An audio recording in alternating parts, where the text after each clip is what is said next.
Assalamualaikum warahmatullahi wabarakatuh. Perkenalkan, nama saya Wina Meli Putri dengan NIM D1C023020. Di sini saya akan mempresentasikan hasil tugas dari teknologi pengolahan karet, yaitu analisis karet. Di sini saya mengambil 3 metode. Yang pertama, kadar abu, yang kedua kadar zat menguap, dan yang ketiga kadar nitrogen. Dengan dosen pengampu yaitu yang saya hormati Ibu Putri Maharani, ST, MSI. Yang pertama ada kadar abu. Jadi kadar abu adalah sisa pembakaran dari bahan organik dalam karet yang menunjukkan kandungan mineral anorganik seperti kalsium, magnesium, silika, dan lain-lain. Menunjukkan kandungan mineral dalam bahan. Adapun keunggulannya, yang pertama menunjukkan kemurnian dan kualitas bahan karet, yang kedua identifikasi adanya kontaminasi anorganik, yang ketiga prosedur sederhana dan tidak memerlukan reagen kimia. Selanjutnya ada metode dari kadar abu. Yang pertama, sampel karet ditimbang. Yang kedua, dibakar dalam tanur furnace pada suhu kurang lebih 600 derajat Celcius hingga seluruh bahan organik hilang. Yang ketiga, residu atau abu yang tersisa ditimbang. Yang keempat atau yang terakhir, kadar abu dihitung dari perbandingan berat abu terhadap berat awal sampel. Selanjutnya, prinsip dari kadar abu. Sampel karet dibakar dalam tanur atau furnace sampai semua bahan organik habis dan tersisa residu anorganik atau abu. Berat abu kemudian dihitung sebagai persentase dari berat awal sampel. Yang kedua ada kadar zat menguap. Jadi kadar zat menguap adalah komponen dalam karet yang menguap pada suhu pemanasan tertentu. Umumnya terdiri dari air dan senyawa organik volatil. Adapun keunggulannya, yang pertama, mengukur kestabilan termal dan kelembapan karet. Yang kedua, mengetahui jumlah air dan senyawa volatil dalam bahan.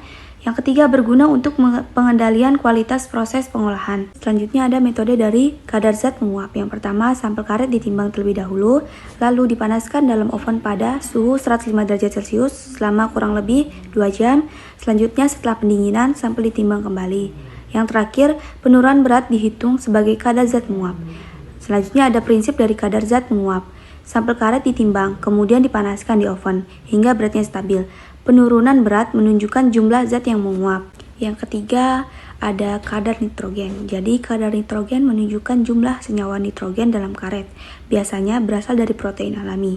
Ini berkaitan dengan kandungan non-karet dalam karet alami.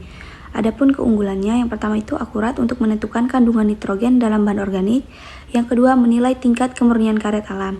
Dan yang terakhir, metode standar dan diakui secara internasional. Selanjutnya ada metode dari kadar nitrogen, yaitu metode Kjeldahl. Yang pertama, sampel karet diurai dengan asam sulfat dan katalis hingga membentuk amonium sulfat.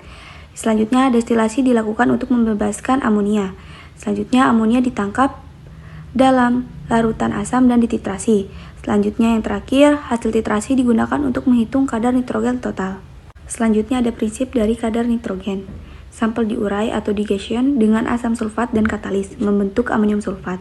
Amonium sulfat dibebaskan melalui destilasi dan dititrasi untuk menghitung kadar nitrogen. Kesimpulan yang saya ambil dari materi ini ialah pengujian kadar abu, kadar zat menguap, dan kadar nitrogen sangat penting dalam menilai kualitas karet alam maupun olahan. Kadar abu menunjukkan jumlah zat anorganik yang dapat mengidentifikasikan tingkat kemurnian bahan. Zat menguap mencerminkan stabilitas termal serta kandungan air atau senyawa volatil. Sedangkan kadar nitrogen menunjukkan keberadaan senyawa organik seperti protein yang terkait dengan kandungan non-karet. Ketiga parameter ini dengan metode pengujian yang efektif dan keunggulan masing-masing menjadi dasar penting dalam pengendalian mutu dan standarisasi produksi karet. Sekian materi dari saya. Jika ada kata-kata dan materi yang kurang, saya mohon maaf. Saya akhiri, wabillahi taufiq wal hidayah. Wassalamualaikum warahmatullahi wabarakatuh.